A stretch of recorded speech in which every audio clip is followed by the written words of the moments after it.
Hello and welcome to ET Now. So, the India's first logistics policy has been launched today after a number of years. What are the major highlights that we can look at that can bring the major change in the logistics sector?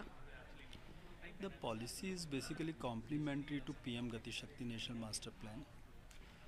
When last year PM Gati Shakti National Master Plan was launched, it was very clearly that with the multimodal connectivity, we wanted to bring down the logistic cost and increase the logistic efficiency.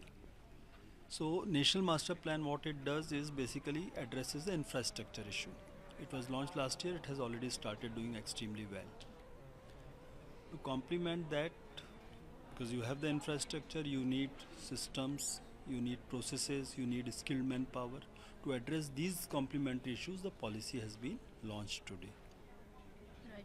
So, if you can talk a little bit about ULIP, that is the major highlight of this policy, how it will integrate all the various processes and make it easier for the businesses.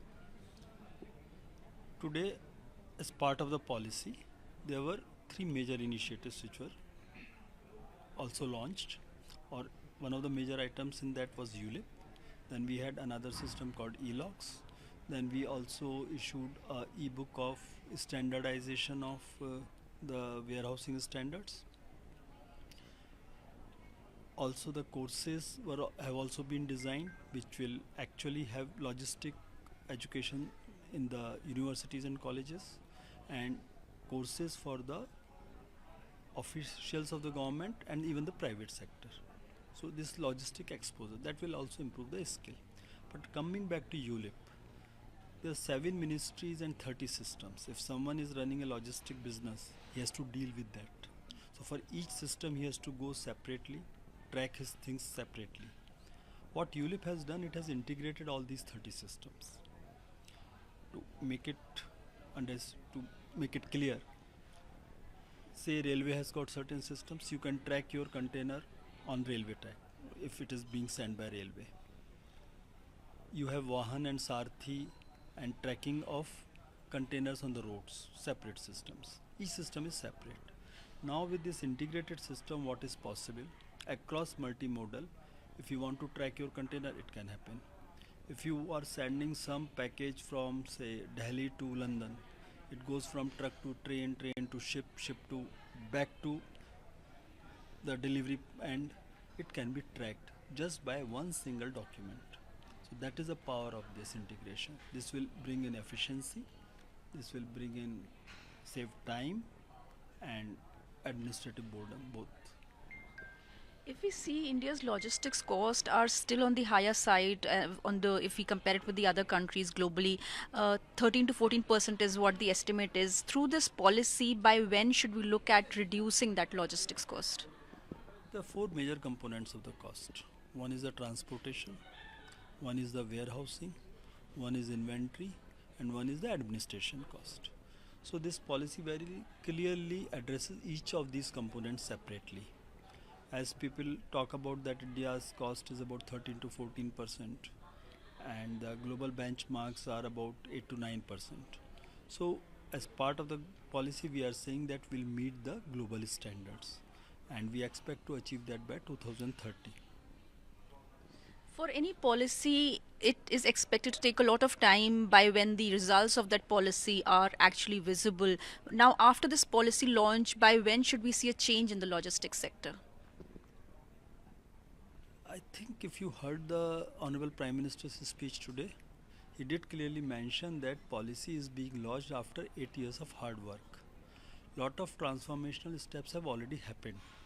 It is not that we are saying that we'll make ULIP. ULIP is already functional as of today. So if you see the exhibition, I think 15 different technology companies have displayed what they are doing. Out of that, most of it, I think 12 or 13 products are based on ULIP platform. More than 2 crore transactions have already taken place. So ULIP, which is such a powerful tool, was under development for last about 1.5 years. It is now fully mature. It is being used by these startups, and they are coming out with innovative solutions. Similarly, e-logs. Along with the policy, it is being launched. I mean, it is ready. It will be functional from tomorrow. The courses for skill training, They have been made ready. 102 universities and colleges have been taken on board. The course for officials of the government is already up and running. So, along with the policy, PM was very clear when we were creating this policy framework that when we launch the policy, things have to become functional. So it is already everything is functional, so impact you will start seeing, small impacts will start coming, but the major cost which comes down because of the infrastructure which is under preparation, that takes time, for which PM Gati Shakti I mentioned earlier. So therefore we are saying that by about 2030 we will be at the meeting the global benchmarks. The Prime Minister also said that now the transport should be at the speed of the cheetah with the implementation of this logistics policy. That is to save time, basically, for the transport. Is there any estimate, like, or how much can we save this time by the logistics policy? If you noticed, because of this proper monitoring and the systems being improved, Honorable Prime Minister also mentioned in his speech that the turnaround time at the port came down from 44 hours to 26 hours. We are also identifying critical gaps in the infrastructure as part of the PM Gati Shakti. We have actually made the detailed logistic plans are being made for sectors like coal, fertilizer, food, steel, cement. So when you study the logistic for a particular sector, you know where is the production, where is the consumption center, and how things move. You come out with critical infrastructure gaps. We have already identified about 196 such projects. These projects now have been we have requested Ministry of Road Transport and Railways to bridge these gaps. Once these projects get sanctioned, they get completed, the efficiency will go manifold. For example, in a trunk line, certain part is single lane.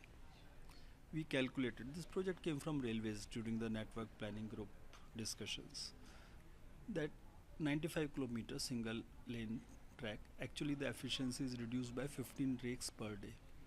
So if that 95 kilometer is made double line, the efficiency will increase. So similarly, all these 196 projects will yield results.